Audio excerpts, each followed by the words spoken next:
स्वागत है आपका एच एजुकेशन हिंदी में। ह्यूमन रिसोर्स पॉलिसी उन रूल्स, रेगुलेशंस और गाइडलाइंस को कहते हैं जिनकी सहायता से ऑर्गेनाइजेशन अपने ह्यूमन रिसोर्स को मैनेज करती है। ह्यूमन रिसोर्स पॉलिसी की सहायता से ह्यूमन रिसोर्स और ऑर्गेनाइजेशन के बीच में मिसअंडरस्टैंडिंग को दूर किया जा सकता है। ह्यूमन रिसोर्स पॉलिसी एक फ्रेमवर्क प्रोवाइड करता है जिसकी सहायता से ऑर्गेनाइजेशन ह्यूमन रिसोर्स से जुड़ी जरूरी डिसीजंस लेती है। ह्यूमन रिसोर्स पॉलिसी की सहायता से ऑर्गेनाइजेशन का यह प्रयास रहता है कि इम्प्लॉइज के एक्सपेक्टेशन को फुलफिल किया जा सके और इम्प्लॉइज को जरूरी गाइडेंस प्रोवाइड किया जा सके। अच्छा, ह्यूमन रिसोर्स पॉलिसी का प्राइमरी काम होता है इम्प्लॉइज को इस तरह से मैनेज करना जिससे काम को बेहतर तरह से पूरा किया जा सके और ऑर्गेनाइजेशन भी सही से चलता रहे। ह्यूमन रिसोर्स पॉलिसी होने की वजह से ऑर्गेनाइजेशन आसानी से लेबर लॉस को फॉलो कर सकती है, क्योंकि ह्यूमन रिसोर्स पॉलिसी बनाते समय लेबर लॉस का ध्यान रखा जाता है। दूसरे शब्दों में, ह्यूमन रिसोर्स पॉलिसी को लेबर लॉस के अनुसार बनाया जाता है। अगर ऑर्गेनाइजेशन के पास सही ह्यूमन रिसोर्स पॉलिसी है और उसे प्रॉपरली इंप्लीमेंट किया गया है तो ऑर्गेनाइजेशन का इंप्लॉय से डिस्प्यूट नहीं होता है और ऑर्गेनाइजेशन का इंप्लॉय से अच्छे रिलेशन मेंटेन रहते हैं। इसके अलावा अच्छा ह्यूमन रिसोर्स पॉलिसी ऑर्गेनाइजेशन को इंप्लॉइज के साथ डिस्प्यूट को सॉल्व करने में हेल्प करता है, डिस्प्यूट को सॉल्व करने में गाइड करता है।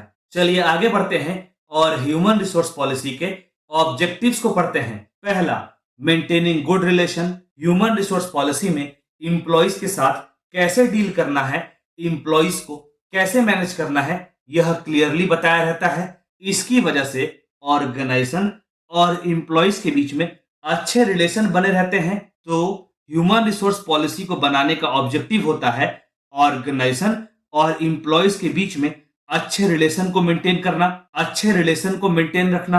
अगला, helps in following rules. Human resource policy बनाने का ऑब्जेक्टिव होता है ऑर्गेनाइजेशन को रूल्स और रेगुलेशंस को फॉलो करने में हेल्प करना। जब ह्यूमन रिसोर्स पॉलिसी बनाई जाती है तो ऑर्गेनाइजेशन को इंप्लॉइज से जुड़े अलग अलग रूल्स को कंसीडर करना होता है ताकि ऑर्गेनाइजेशन इंप्लॉइज को लॉ के हिसाब से, रूल के हिसाब से मैनेज कर सके। अगला, achieving goals, objectives, needs. Human resource policy organisation के गोल्स, ऑब्जेक्टिव्स और नीड्स को ध्यान में रखकर बनाया जाता है। ह्यूमन रिसोर्स पॉलिसी के हेल्प से ह्यूमन रिसोर्स को, इंप्लॉइज को इस तरह से मैनेज किया जाता है ताकि इंप्लॉइज अपने काम को अच्छे से परफॉर्म कर सके, ताकि ऑर्गेनाइजेशन अपने गोल्स और ऑब्जेक्टिव्स को अचीव कर सके। अगला, need and requirements of the employees. Human resource policy को इसलिए बनाया जाता है ताकि ऑर्गेनाइजेशन के सारे एम्प्लॉइज के नीड्स, जरूरतों का ध्यान रखा जा सके, एम्प्लॉइज को काम के बदले प्रॉपर कंपनसेशन प्रोवाइड किया जा सके और साथ ही साथ एम्प्लॉइज को काम करने के लिए प्रॉपर वर्किंग एनवायरनमेंट प्रोवाइड किया जा सके। अगला उद्देश्य, अगला ऑब्जेक्टिव है स्टैंडर्ड डिसीजंस। अलग अलग व्यक्ति का ह्यूमन रिसोर्स को लेकर अलग अलग अप्रोच होता है। ह्यूमन रिसोर्स पॉलिसी में पहले से बताया रहता है कि ह्यूमन रिसोर्स को, इंप्लॉइज को कैसे मैनेज करना है। जब ऑर्गेनाइजेशन में ह्यूमन रिसोर्स पॉलिसी रहता है तो इंप्लॉइज को ह्यूमन रिसोर्स को पॉलिसी के अनुसार मैनेज किया जाता है, जिसकी वजह से ह्यूमन रिसोर्स से जुड़ा डिसीजन, इंप्लॉइज से जुड़ा डिसीजन में एक स्टैंडर्ड मेंटेन करना आसान हो जाता है। ह्यूमन रिसोर्स पॉलिसी की वजह से ऐसा नहीं देखने को मिलता कि अलग अलग लोग ह्यूमन रिसोर्स से जुड़े मैटर में अलग अलग डिसीजंस ले रहे हैं। अगला, better coordination. Human resource policy बनाने का उद्देश्य होता है, ऑब्जेक्टिव होता है ऑर्गेनाइजेशन के अलग अलग डिपार्टमेंट या इंप्लॉइज के बीच में कोऑर्डिनेशन स्टैब्लिश करना। अलग अलग इंप्लॉइज, अलग अलग डिपार्टमेंट ऑर्गेनाइजेशन में कैसे काम करेंगे, मैनेजमेंट ऑर्गेनाइजेशन के काम को कैसे मैनेज करेगा, कौन सा इंप्लॉय सीनियर होगा, कौन सा इंप्लॉय सबऑर्डिनेट होगा, यह सब ह्यूमन रिसोर्स पॉलिसी से जाना जा सकता है। इन सब के बारे में पता होने से इंप्लॉइज के बीच में काम से जुड़ा कोई कंफ्लिक्ट नहीं होता और वे प्रॉपरली काम को परफॉर्म कर पाते हैं, अपने काम को अच्छे से परफॉर्म कर पाते हैं। इससे इंप्लॉइज और डिपार्टमेंट के बीच में कोऑर्डिनेशन मेंटेन करना आसान हो जाता है। अगला, ensuring fair treatment. Human resource policy बनाने का उद्देश्य होता है, ह्यूमन रिसोर्स पॉलिसी बनाने का ऑब्जेक्टिव होता है यह इंश्योर करना कि ऑर्गेनाइजेशन अपने सारे इंप्लॉइज के साथ फेयर ट्रीटमेंट करे, इंप्लॉइज का किसी भी प्रकार का एक्सप्लॉयटेशन ना हो और इंप्लॉय के परफॉर्मेंस के आधार पर इंप्लॉइज को बताया जाए कि उनका वर्क रिलेटेड स्टैंडर्ड क्या है। साथ ही साथ अगर जरूरत हो तो इंप्लॉइज को ट्रेनिंग भी प्रोवाइड किया जाए। अगला, facilitating management. Human resource policy organisation के मैनेजमेंट को प्रॉपर गाइडेंस प्रोवाइड करने के लिए बनाया जाता है। ह्यूमन रिसोर्स पॉलिसी के हेल्प से मैनेजमेंट को इंप्लॉइज के प्रॉब्लम्स के बारे में आइडिया लगता है, इंप्लॉइज के प्रॉब्लम के बारे में पता चलता है, इंप्लॉइज के चैलेंजेस के बारे में पता होता है और साथ ही साथ ऑर्गेनाइजेशन ह्यूमन रिसोर्स से जुड़े इंप्लॉइज से जुड़े चैलेंजेस को और डिस्प्यूट को भी आसानी से सॉल्व कर पाता है। तो यह कहा जा सकता है कि ह्यूमन रिसोर्स पॉलिसी को फ्रेम करने का ऑब्जेक्टिव होता है ऑर्गेनाइजेशन के मैनेजमेंट को ह्यूमन रिसोर्स से जुड़े इंप्लॉइज से जुड़े अलग अलग एस्पेक्ट में गाइडेंस प्रोवाइड करना। चलिए आगे बढ़ते हैं। ह्यूमन रिसोर्स पॉलिसी कंपनी के ऑब्जेक्टिव के अनुसार बनाई जाती है। ऐसा नहीं होता कि कंपनी का ऑब्जेक्टिव कुछ कहता है और ह्यूमन रिसोर्स पॉलिसी कुछ और कहता है।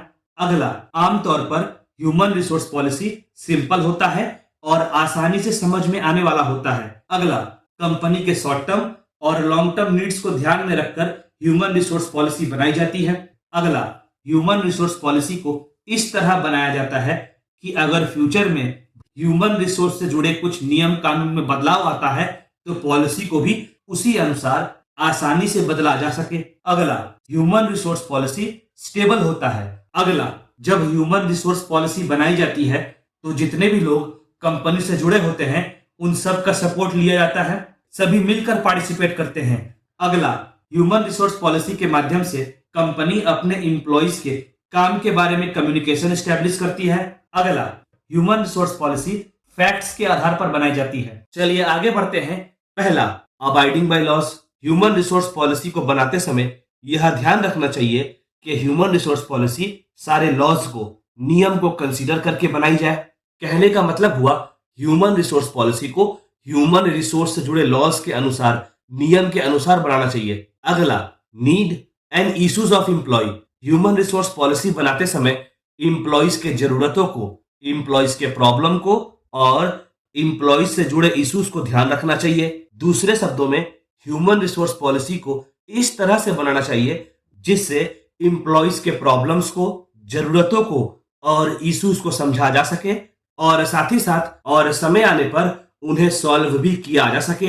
अगला, facilitate the development. Human resource policy बनाते समय ह्यूमन रिसोर्स का एम्प्लॉइज के डेवलपमेंट का स्कोप होना चाहिए।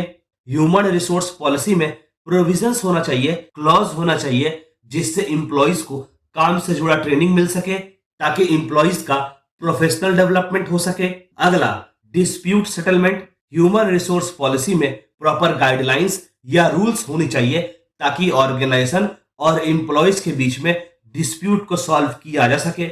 इसके अलावा ह्यूमन रिसोर्स पॉलिसी को इस तरह से बनाना चाहिए ताकि ऑर्गेनाइजेशन और एम्प्लॉइज के बीच में भविष्य में किसी भी प्रकार का डिस्प्यूट अराइज ना हो।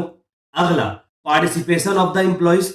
ह्यूमन रिसोर्स पॉलिसी बनाते समय इस बात का ध्यान रखना चाहिए कि जब एम्प्लॉइज से जुड़ा डिसीजंस लिया जा रहा हो तब एम्प्लॉइज या उनके रिप्रेजेंटेटिव या ट्रेड यूनियन को भी इंक्लूड किया जाए।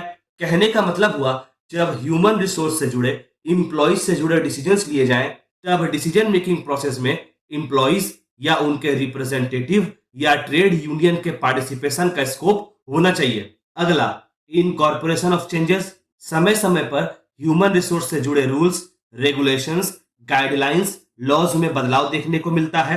एम्प्लॉइज के डिमांड और रिक्वायरमेंट में भी चेंजेस देखने को मिलता है। तो ह्यूमन रिसोर्स पॉलिसी ऐसा हो जो ऑर्गेनाइजेशन को इन चेंजेस के हिसाब से एडजस्ट करने में हेल्प करे। अगला, providing guidance. Human resource policy को इस तरह से फ्रेम करना चाहिए जो ऑर्गेनाइजेशन को ह्यूमन रिसोर्स से जुड़े, एम्प्लॉइज से जुड़े अलग अलग मैटर्स में गाइडेंस प्रोवाइड कर सके, जैसे एम्प्लॉइज को कैसे रिक्रूट करना है, एम्प्लॉइज को कंपनसेशन कितना पे करना है, एम्प्लॉइज को क्या क्या बेनिफिट्स प्रोवाइड करना है, एम्प्लॉइज से जुड़ा डिस्प्यूट को कैसे सॉल्व करना है आदि।